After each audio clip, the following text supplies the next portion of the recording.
Hello guys, my self Piyush Gupta. Currently I am BMS student. आज मैं class 11th का human physiology का first chapter आपके लिए लाया हूँ। चलिए अब स्टडी करते हैं। Digestion and absorption. जैसे आपको पता ही है, पहले चैप्टर का नाम क्या है, digestion and absorption. Digestion and absorption में सबसे पहले अपन देखते हैं इंट्रोडक्शन। किसी भी चैप्टर को सब पढ़ने से पहले उसका इंट्रोडक्शन देखना बहुत ज़रूरी होता है। अब इंट्रोडक्शन में देखिए क्या लिखा हुआ है। Food is one of the basic requirement of all living organism. कोई भी लिविंग ऑर्गेनिज्म है उसकी फूड क्या है, एक बेसिक रिक्वायरमेंट है। जैसे अपन को कपड़ा, रोटी, मकान, ये सब अपनी बेसिक रिक्वायरमेंट है। उसी प्रकार जैसे रोटी है ना, उसमें वही है फूड। फूड अपनी क्या है, बेसिक रिक्वायरमेंट है। और फूड में क्या क्या पाया जाता है, कार्बोहाइड्रेट्स होते हैं, प्रोटीन होती है, विटामिन्स होते हैं, मिनरल्स होते हैं, फैट्स होते हैं। विटामिन्स एंड मिनरल्स उसमें क्या है, स्मॉल क्वांटिटीज़ में पाए जाते हैं। अब जैसा अपन ने फूड खाया वो वैसे तो एब्जॉर्ब हो नहीं सकता, उसके लिए उसको सिंपल एब्जॉर्बेबल फॉर्म में कन्वर्ट होना ज़रूरी है। तो वो कौन करता है, वो डाइजेस्टिव सिस्टम के थ्रू होता है। डाइजेस्टिव सिस्टम के थ्रू दो मेथड होते हैं, mechanical and biochemical. Mechanical method जैसे उसको काटना पीटना, और बायोकेमिकल मतलब एंजाइम्स के द्वारा वो अच्छे से पच जाए, इसलिए एंजाइम्स का होना ज़रूरी है। अब चलिए देखते हैं डाइजेस्टिव सिस्टम। डाइजेस्टिव सिस्टम में दो चीज़ें होती है, एलिमेंट्री कैनल और उससे एसोसिएटेड ग्लैंड। एलिमेंट्री कैनल क्या है, जैसा अपन ने कोई भी फूड खाया, फूड को किससे, माउथ के थ्रू लिया, और उससे माउथ के थ्रू लिया जिससे पूरा नीचे की ओर निकलता है, और एनएस के थ्रू वो निकल जाता है। अपन माउथ से फूड लेते हैं और एनएस के थ्रू निकाल देते हैं। इसके बीच में जितने भी ऑर्गन आने वाले हैं उन सबको एक नाम दिया गया एलिमेंट्री कैनाल। अब एलिमेंट्री कैनाल में सबसे पहला आता है ओरल कैविटी। ओरल कैविटी क्या है, ओरल कैविटी में क्या क्या होता है, ओरल कैविटी में टीथ होते हैं, टंग होती है, टंग के बाद पैलेट होते हैं। पैलेट को ही अपन बोलते हैं रूफ ऑफ बक्कल कैविटी। जो अपन आप मुंह में देखे होंगे, जैसे ही आप मुंह खोलिए उसके ऊपर जो रूफ ऊपर साइड देखेंगे वो जो हार्ड टाइप का दिखता है उसको बोलते हैं पैलेट। आगे टाइप हार्ड होता है, पीछे साइड सॉफ्ट होता है। और टीथ में अब देखें, टीथ जो अपन मैमल्स हैं, मैमल्स में तीन टाइप के टीथ पाए जाते हैं, थीकोडोंट, हेट्रोडोंट और डाइफाइडोंट। थीकोडोंट क्या है, a type of attachment in which each tooth is embedded in socket of jaw bone.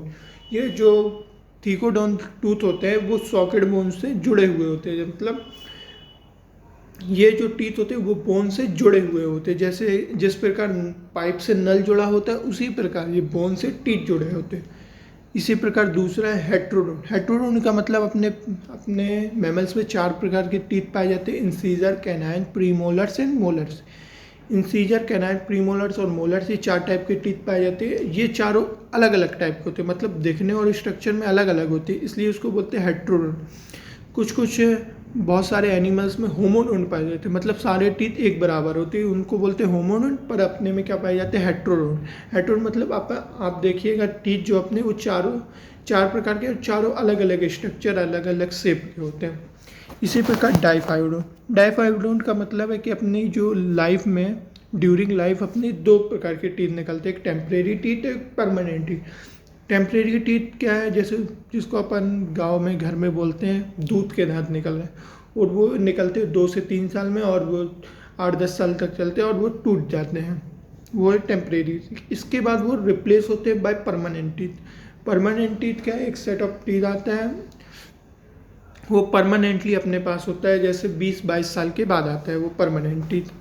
इसके बाद अपन देखते हैं टीथ में, ये देखिए टीथ का जैसे ये डायग्राम बना हुआ है, इंसीजर, कैनाइन, प्रीमोलर्स और मोलर्स, ये चार टाइप के अपन ने टीथ अपन ने जो पीछे बताया वही है। इंसीजर देखिए आगे का जो दो है दांत वो इंसीजर, इसके बाद कैनाइन, फिर बीच में जो दो है बाइपोलर बाइकस्पिड, फिर इसके बाद है प्रीमोलर्स। साइंटिस्ट में जो अरेंजमेंट है इंसीजर, कैनाइन और प्रीमोलर और मोलर का, उनको साइंटिस्ट ने बोला है डेंटल फार्मूला। डेंटल फार्मूला है जो एडल्ट होते हैं, जो 20-22 साल के होते हैं, उनका डेंटल फार्मूला क्या होता है, 2123/2123। अब इसका मतलब क्या है, 2123 और अपॉन 2123, चलिए देखते हैं। जो ये 2 है ये क्या है, इंसीजर है, 1 क्या है, कैनाइन है, फिर ये जो 2 है ये है प्रीमोलर, और जो 3 है ये क्या है, मोलर है। ये है, ऐसे इस प्रकार है। ये आपको जैसा समझ में आ गया होगा। इसी प्रकार इन्फेंट्स में प्रीमोलर एब्सेंट होता है, इसी प्रकार इसलिए 0 लिखा हुआ है। प्रीमोलर में वापस लिखा हुआ है 0। जो दूध के आदात होते हैं उनमें प्रीमोलर नहीं आते हैं, इसलिए इन्फेंट्स में प्रीमोलर की जगह 0 लिखा हुआ है।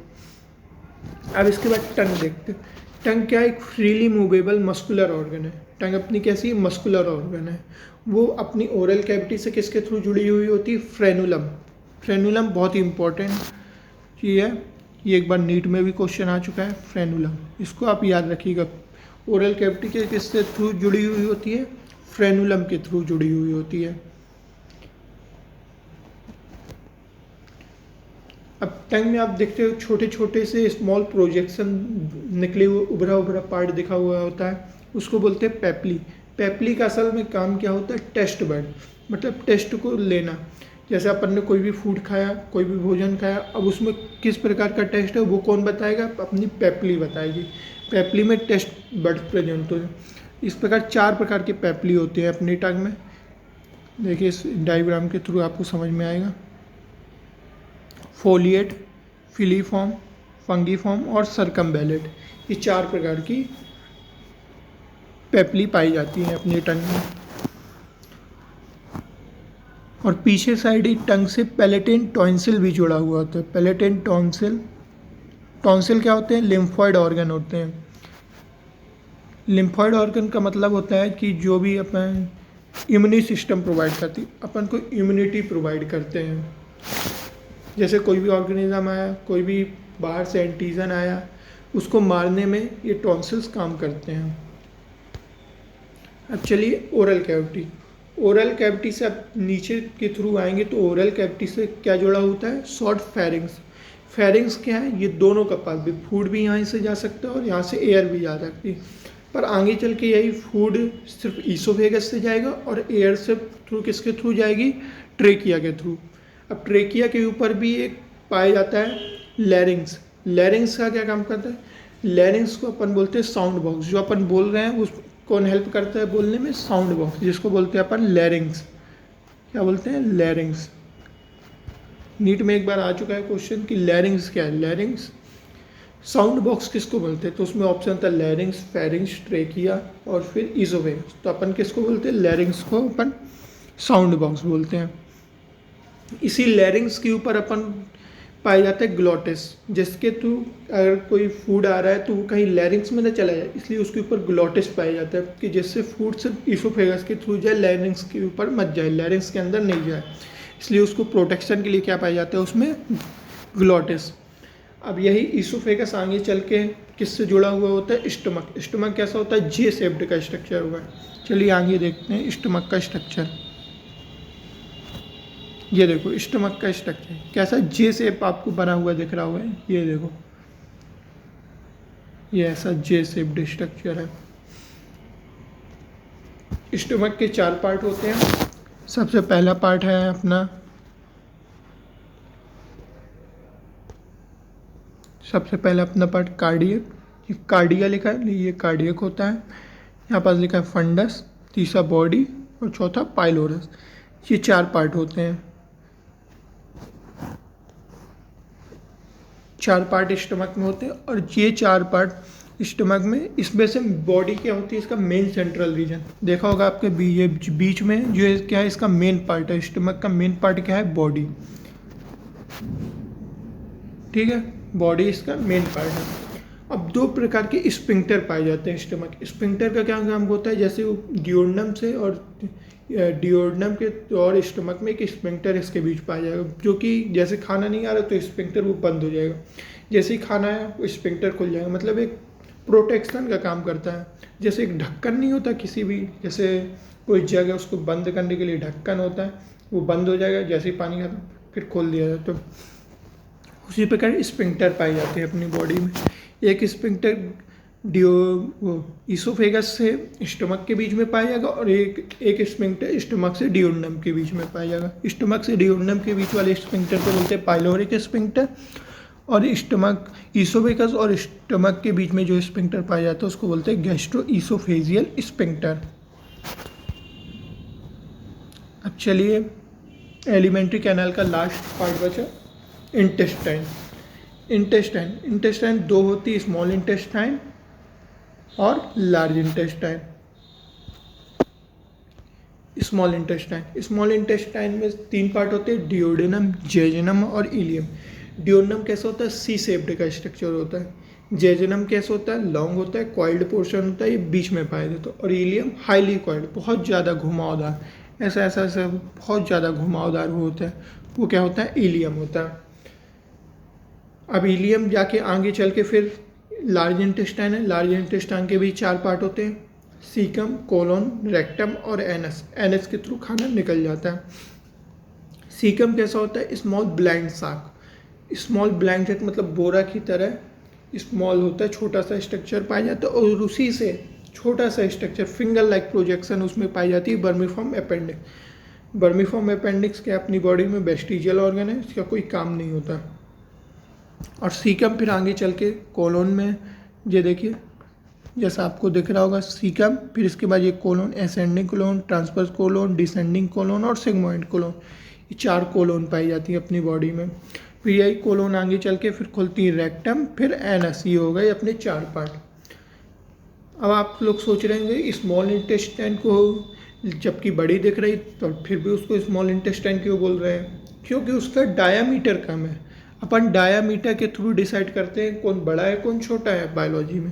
तो इसलिए अब देखेंगे कि स्मॉल इंटेस्टाइन का डायमीटर कम है इसलिए उसको स्मॉल इंटेस्टाइन बोल रहे हैं, और जबकि लार्ज इंटेस्टाइन का डायमीटर ज़्यादा है इसलिए उसको लार्ज इंटेस्टाइन बोल रहे हैं। पर उसकी लेंथ ज़्यादा है स्मॉल इंटेस्टाइन की, लार्ज इंटेस्टाइन की लेंथ कम है। आपको समझ में आ गया होगा। चलिए अब आगे देखते हैं। ये अपन ने बता ही दिया कि कोलोन 4 प्रकार के होते हैं, असेंडिंग, ट्रांसवर्स, डिसेंडिंग और सिग्मोइड कोलोन। अब जो एलिमेंट्री कैनाल है उस वो कवर होती है 4 प्रकार के लेयर से। 4 प्रकार की मसल या लेयर बोलेंगे उसको। सबसे पहली होती है, देखो हम बता रहे हैं, पहली होगी सिरोसा,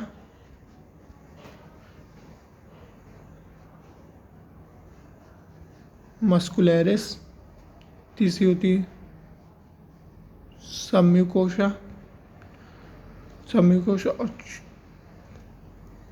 और चौथी होती है म्यूकोसा। सबसे बाहर लेयर को बोलते हैं अपन सिरोसा। सिरोसा किस चीज़ की बनी हुई होती है, मीसोथेलियम। मस्कुलरिस दूसरी लेयर होती है। मस्कुलरिस 2 प्रकार की, इसमें 2 प्रकार के आउटर क्या होते हैं, लॉन्जिट्यूडनल लेयर होती है। आउटर ऐसा लॉन्जिट्यूडनल लेयर होती है, और अंदर साइड ऐसे सर्कुलर लेयर पाई जाएगी, गोला प्रकार की। ये हो गई मस्कुलरिस। तीसरी लेयर है सबम्यूकोसा। सबम्यूकोसा क्या है, ये कनेक्टिव टिश्यू की बनी होती है। इसमें ब्लड, लिम्स ये सब सप्लाई करते हैं एलिमेंट्री कैनाल को। Blood, limbs, connective tissue, nerves, ये सब कौन सप्लाई करता है, सबम्यूकोसा लेयर। चौथी लेयर है अपनी म्यूकोसा। म्यूकोसा सबसे अंदरूनी लेयर होती है एलिमेंट्री कैनाल में। एलिमेंट्री कैनाल की सबसे अंदरूनी लेयर म्यूकोसा। म्यूकोसा में ही पाई जाती है बिलाई। बिलाई क्या करते हैं, अपने खाना के एब्जॉर्प्शन के लिए सरफेस एरिया प्रोवाइड करते हैं जिससे खाना आराम से पच सके। और बिलाई को कवर किए कौन रहते हैं, माइक्रोबिलाई। और बिलाई का स्ट्रक्चर कैसे होता है, बिलाई का स्ट्रक्चर होता है ब्रश लाइक स्ट्रक्चर। जैसा आप मंजन करते हैं उसमें ब्रश देखते हैं, ब्रश में ऐसे स्ट्रक्चर पाए जाते हैं, उसको बोलते हैं बिलाई, ब्रश लाइक स्ट्रक्चर। इसी तरह बिलाई का भी स्ट्रक्चर होता है ऐसा। ये जो स्ट्रक्चर आपको दिख रहा है इसको बोलते हैं बिलाई। बिलाई के बाद जो म्यूकोसा में ही गॉबलेट सेल पाई जाती है। गॉबलेट सेल का क्या काम होता है, ये सिक्रीट करती है म्यूकस, लुब्रिकेशन का काम करती है। जो भी अपन ने खाना खाया उसको लुब्रिकेट का काम कौन करता है, म्यूकस। और वो कौन से क्रिएट करता है, गॉबलेट सेल। और गॉबलेट सेल कहाँ पाई जाती है, म्यूकोसा में पाई जाती है। चलिए आज के लिए बहुत है। अगर आपको ये वीडियो पसंद आया तो सब्सक्राइब कीजिए चैनल, लाइक कीजिए। Thanks for watching a video.